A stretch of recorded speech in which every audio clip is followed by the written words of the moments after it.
Voting by mail hit a historic high in the 2020 election, largely due to the pandemic.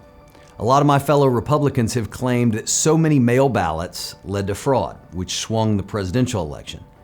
So I want to talk about why voting by mail is actually good for Republicans, and the fact that fraud is so extremely rare, barely anyone, anywhere, at any time has shown us evidence of it.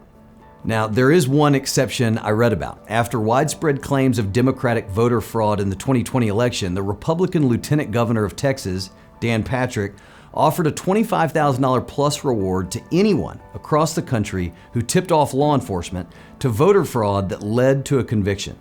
Well, in late 2021, Patrick paid out his first, and as of now, his only $25,000 bounty to a Democrat in Pennsylvania who turned in a Republican for casting a second vote in his son's name, presumably for President Trump.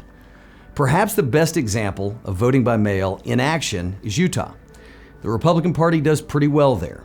In 2012, the state passed a law allowing counties to go entirely to a vote by mail system. And in 2020, every registered voter was automatically sent a ballot.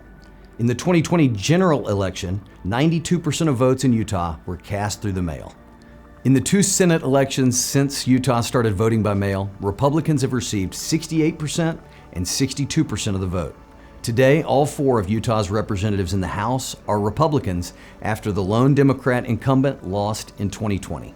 A lot of my Republican friends also seem to forget that voting by mail is how our service women and men overseas get to participate in our elections.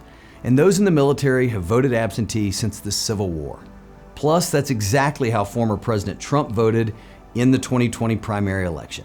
States should be embracing all safe and secure methods that let everyone eligible in their state have their voices heard. As more and more Republicans are seeing, there's no downside to voting by mail.